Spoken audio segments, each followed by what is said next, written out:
नमस्कार मंडळी. पुरोगामी जगतामध्ये हिंदुत्वावर शंका, हिंदुत्वावर आक्षेप आणि हिंदुत्वावर शिवीगाळ हे प्रकरण नेहमीच चाललंय. पुराणातल्या व्यक्तिरेखा, कथा आणि पात्र यांना घेऊन हिंदू जीवन पद्धतीवर, हिंदू धर्मावर नेहमीच आक्रमणं केली जातात. कधी राम, कधी कृष्ण, तर कधी वेगवेगळे अवतार यावरती शिवीगाळ करणाऱ्यांची संख्या कमी नाही आहे. हे आक्षेप ज्या घटनांवर आधारित आहेत ते आक्षेप, घटना आणि याचं स्पष्टीकरण देण्याचा प्रयत्न करणारी ही वेगळी मालिका, जिचं नाव आहे म्हणजे नेमकं काय, आणि तीच घेऊन तुमच्या समोर आम्ही आलो आहोत. एक एक घटना अधिक स्पष्ट करून सांगण्यासाठी, एक एक आक्षेपाचं निराकरण करण्यासाठी. एक गोष्ट महत्त्वाची, यामध्ये कोणावर आरोप नाहीत, कोणावर आक्षेप नाहीत, पण जे आक्षेप आहेत त्याचं हे निराकरण. नमस्कार. म्हणजे नेमकं कायच्या या भागामध्ये आपलं स्वागत. पहिल्यांदा थेट जाऊया आपण आक्षेपावरती. प्रभू श्रीरामचंद्र. खरं तर भारतीय जीवन पद्धतीमध्ये रामाचं स्थान अनन्यसाधारण असं आहे. भारतीय द्वीपकल्पात, भारतीय उपखंडात, आशिया खंडामध्ये रामचरित्र वेगवेगळ्या स्वरूपामध्ये आपल्याला सापडतं. अगदी इंडोनेशिया, थायलंड अशा ठिकाणी सुद्धा रामचरित्र सापडतं. पण याच रामचरित्रावरती अनेक आक्षेप घेतले जातात. त्यापैकीचा एक आक्षेप आपण आता बघणार आहोत. सीतेनं अग्निपरीक्षा दिली आणि सीतेची ही अग्निपरीक्षा रामचरित्रावरचा मोठा आक्षेप ठरली. असं म्हटलं जातं की आपल्याच बायकोला अग्नीच्या स्वाधीन करणारा राम हा देव कसा असू शकेल. आपली बायको, तिच्यावर प्रचंड प्रेम रामाचं होतं आणि बायकोचं प्रेम रामावर होतं. त्या सीतेला शंका घेऊन अग्नीच्या स्वाधीन करताना रामाला काहीच कसं वाटलं नाही. यावर अनेक चित्रपट आली, यावर अनेक लोक प्रश्न विचारू लागली.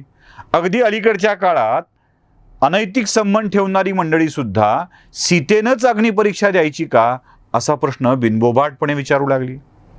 आता असे प्रश्न हिंदू जीवन पद्धतीतूनच आल्यामुळं हिंदू बाह्य व्यक्तींना या प्रश्न विचारण्यासाठीचा अधिक चेव आला. त्यामुळं आपल्या बायकोवर शंका घेणारा, आपल्या बायकोला सोडणारा, आपल्या बायकोची अग्निपरीक्षा घ्यायला लावणारा राम देव कसा असू शकतो असा प्रश्न स्वाभाविकपणे लोकांनी विचारणं शक्य आहे. आता जाऊया घटनांच्याकडं. घटना काय आहेत? जेव्हा राम वनवासाला गेला त्यावेळी रावणानं सीतेचं हरण केलं. सीतेचं हरण केल्यानंतर युद्ध झालं आणि युद्धानंतर रामानं सीतेला परत सोडवून आणलं, रावणाचा पराभव करून. त्यावेळी सीतेला अग्निपरीक्षा द्यावी लागली आपलं चारित्र्य सिद्ध करण्यासाठीची. त्यानंतरही प्रजेच्या आक्षेपाखातर रामानं सीतेचा त्याग करून तिला वनवासात जायला भाग पाडलं. लक्ष्मणावरती ती जबाबदारी दिली. आता या दोन घटना आणि पहिले आक्षेप याच्यानंतर आपल्याला रामचरित्राकडे बघावं लागेल की खरंच काय आहे हे सगळं. अनेक लोक छायारूपी सीता अग्नीच्या हवाली केली होती, मूळ सीता नव्हतीच, ती सुरक्षित होती असा दावा करतात. अर्थात दैव, दैववाद, ईश्वरी शक्ती हे ज्या मानतात त्यांचा हा दावा आपण थोड्या वेळासाठी गृहीत धरूया, किंवा जे दैवी शक्ती मानत नाहीत त्यांच्यासाठीचा हा दावा आपण चुकीचा ठरवूया की छायारूपी, प्रतिरूप सीता रावणाच्या हवाली केली गेली होती. तसंच मग आपण इकडेही गृहीत धरूया की जंगलात पाठवताना प्रतिरूप सीताच गेली होती. असलं वगैरे काहीतरी जे दैवी शक्तीनं असतं ते आपण थोड्या वेळासाठी बाजूला ठेवू, म्हणजे अधिक धर्म मानणाऱ्यांना ते बरं वाटावं आणि धर्म न मानणाऱ्यांनाही ते बरं वाटावं, यासाठी हा मुद्दाच आपण बाजूला ठेवूया. आता आपण त्या मूळ मुद्द्यावर जाऊया.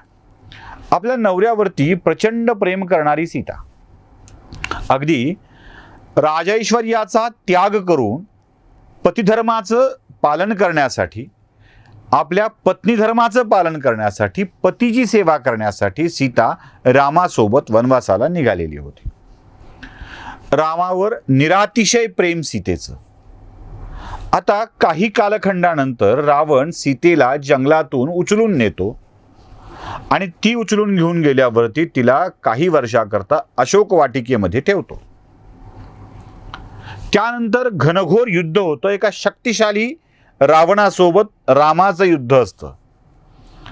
जी आपल्या पतीच्या सेवेपासून क्षणभरही दूर जाऊ इच्छित नाही, जाऊ शकत नाही, त्या सीतेला आपल्या पतीचा विरह कसा वाटत असेल?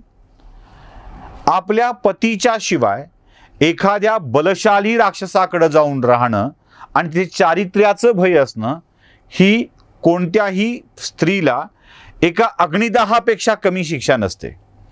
रामाच्या विरहात सीता जळत होती ही वस्तुस्थिती आहे आणि रामाच्या प्रेमाखातर हा विरहाचा दाह सहन करून सीता रामाकडे परत आली. आणि मला वाटतं रावणाच्या घरी किंवा राज्यात सीतेचं राहणं हीच खरी सीतेची अग्निपरीक्षा होती.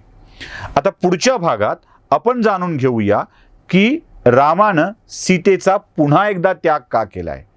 पण इथे एक गोष्ट स्पष्ट करूया की अग्नीतून काढून बाहेर काढणं असं नव्हे, तर आपल्या पतीशिवाय काही काळ राहावं वाटणं हीच खरी सीतेसाठीची अग्निपरीक्षा होती.